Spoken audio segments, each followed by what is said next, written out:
Hello everyone, welcome to my channel. I am Sunaina Sharma. आज हम Hindi class 11th की जो बुक आरोह का पद्य भाग का फर्स्ट चैप्टर कबीर के कुछ दोहों के बारे में पढ़ेंगे। तो पहला पद कुछ इस प्रकार है। हम तो एक एक करी जाना, दो ही कही तिन्हीं को दो जग, जिन नहीं पहचाना। एक है पवन एक ही पानी, एक है ज्योति समाना। एक है खाक घड़े सब भांडे, एक है कोरा साना। जैसे भाड़ी काष्ठ ही काटे, अग्नि न काटे कोई। सब घटी अंतरी, तू ही व्यापक धरे स्वरूपे सोई। माया देखी के जगत लुभाना, काहे रे नर घर बाना। निर्भय भया कछु नहीं, व्यापे कहे कबीर दीवाना। जैसे सबसे पहले कबीर जी कहते हैं कि उन्होंने ईश्वर को एक ही रूप बताया। कि जैसा कि हम सब जानते हैं, हमारे हिंदुस्तान में ही विभिन्न धर्मों को मानने वाले लोग रहते हैं, हिंदू, मुस्लिम, सिख, ईसाई। लेकिन उन्होंने एक ही धर्म, मानवता का धर्म है, उसको ही बताते हैं और एक ही ईश्वर के रूप को वर्णन किया है। तो फिर बताते हैं ये कि जो परमात्मा के सत्य को नहीं पहचानता वह नरक का भागीदार होता है। फिर एक है पवन एक ही पानी, एक है ज्योति समाना। वह कहते हैं कि इस संसार में एक ही हवा है, एक ही पानी है और एक ही ईश्वर है। अब हम चाहे इस पूरे संसार में कहीं भी चले जाएं, अगर हम वैज्ञानिक तौर से देखते हैं तो पवन ऑक्सीजन का सूत्र O2 ही रहेगा, हमेशा कहीं चल जाओ। और जल का H2O ही रहेगा, जिसमें हाइड्रोजन का एक परमाणु और ऑक्सीजन के 2 परमाणु आपस में जुड़ेंगे। ओके। और वैसे भी पानी और जल, वायु एक ही पूरे संसार में होती है। नेक्स्ट लाइन देखते हैं। एक है काक घड़े सब भांडे, एक है कोरा साना। तो इसमें कहते हैं जिस प्रकार जो कुम्हार होता है, मिट्टी के बर्तनों की रचना करने वाला, वो अनेक तरह के बर्तनों की रचना करता है। एक ही व्यक्ति, एक ही मिट्टी और विभिन्न तरह से लोग, विभिन्न तरह के बर्तन। इसका अर्थ है कि हम सभी मनुष्य का निर्माण भी उस एक ईश्वर ने ही किया है जो पंच तत्वों से मिलकर बना होता है।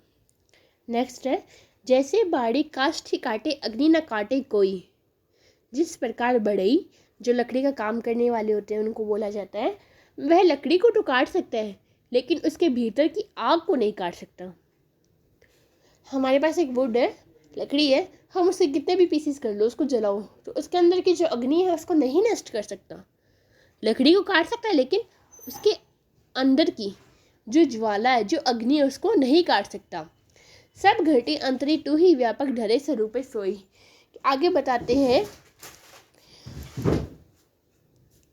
कबीर जी कहते हैं कि उसी प्रकार जिस प्रकार लकड़ी को नहीं काट सकते, लकड़ी को काटा जा सकता है लेकिन उसके अंदर की अग्नि को नहीं काटा जा सकता, उसी प्रकार मनुष्य का शरीर, ऊपरी जो ढांचा है वो नष्ट हो सकता है, वो मर सकता है, लेकिन उसके अंदर की जो आत्मा है वो नहीं मर सकती। वो आत्मा अजर है, अमर है। नेक्स्ट लाइन है माया देखी के जगत लुभाना, काहे रे नर घर बाना। निर्भय भया कछु नहीं, व्यापे कहे कबीर दीवाना। तब कबीर जी प्रभु की भक्ति में दीवानों की तरह लीन हो गए हैं और ये संदेश देते हैं कि संसारिक माया से दूर होकर, निर्भय होकर प्रभु की भक्ति में लीन हो जाना चाहिए। नेक्स्ट पद है संतो देख कर जग बोराना, साच कहो तो मानन ढावे, झूठ जग पतियाना। नेमी देखा धर्मी देखा, प्रातः करे स्नाना।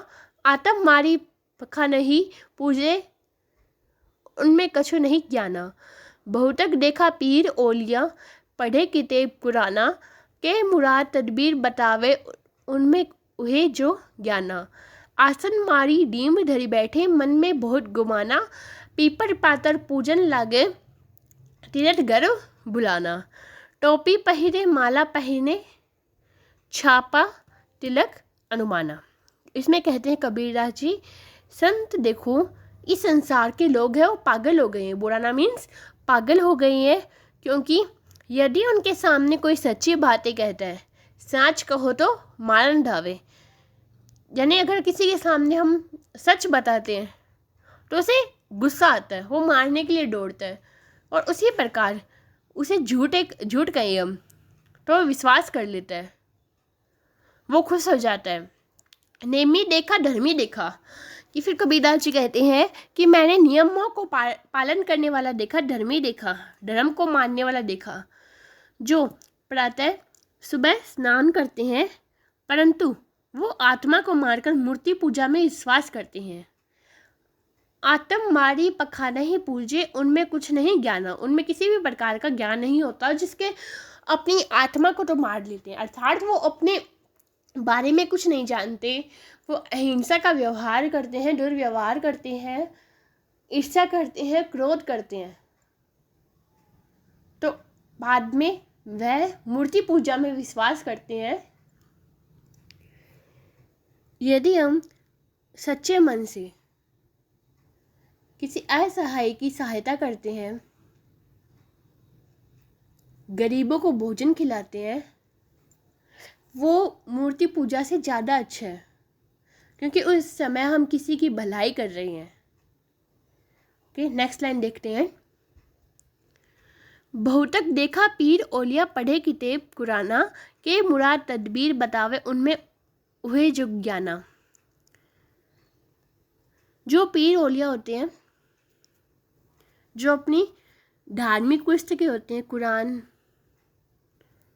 उनको पढ़ के अपने आप को ज्ञानी समझते हैं, और वह अपने जो शिष्य होते हैं उनको ईश्वर की प्राप्ति के लिए तरह तरह के उपाय भी बताने लगते हैं, जबकि उनमें खुद में परमात्मा का ज्ञान नहीं होता।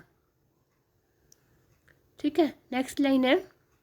आसन मारी डीम धरी बैठे, मन में बहुत गुमाना, कि वह साधना के मुद्रा में बैठ जाते हैं और अपने आप को परम ज्ञानी मानते हैं, लेकिन वह अपने अहंकार में डूबे रहते हैं। हम सब जानते हैं मेडिटेशन करना बहुत ही अच्छा होता है, लेकिन आप जब मेडिटेशन करो, जब आपका एकदम मूड अच्छा हो, मीन्स एकदम आपकी जो माइंड में कोई भी नेगेटिव थॉट्स ना आए, सिर्फ एकदम सकारात्मक ऊर्जा के साथ आप बैठो और मेडिटेशन करो, वो तो अच्छा है। नेक्स्ट है, पीपल पाथर पूजन लागे तीर्थ गर्व भुलाना। ये व्यक्ति है, वो पीपल और मूर्ति की पूजा करते हैं और तीर्थ यात्राएं करते हैं, मगर उनका जो मन है वो अहंकार से भरा होता है।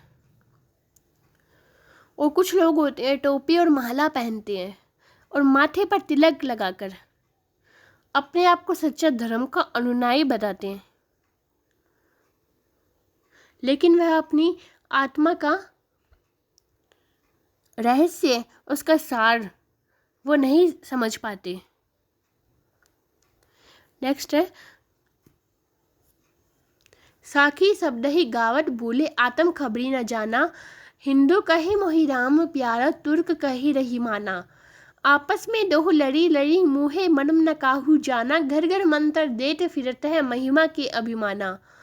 गुरु के सहित सिखे सब बूढ़े, अंतकाल पछिताना, कहे कबीर सुनो संतो, ईसा भरम बुलाना, कहती कहो कहा नहीं जा माने, सहज समाना। कबीरदास जी कहते हैं, हिंदू कहता है मुझे राम प्यारा है, मुस्लिम कहते हैं मुझे रहीमान प्यारा है, रहीम प्यारा है। दोनों आपस में इस तरह लड़ते हैं, लेकिन परमात्मा का ज्ञान किसी को भी नहीं है, सही से ज्ञान है वो किसी को भी नहीं है। उसके बाद कहते हैं, घर घर मंत्र देत फिरत है, महिमा के अभिमाना, गुरु कहे सही सिखे सब बूढ़े, अंतकाल पछिताना। आगे बताते हैं कि कुछ गुरु जो होते हैं अपने आप को बहुत ज्ञानी समझते हैं, अपने जो ज्ञान के अहंकार में घर घर जाकर ईश्वर प्राप्ति का मंत्र बताते हैं। ऐसे गुरु अपने अज्ञानी शिष्यों के साथ दुनिया रूपी भव में डूब जाते हैं।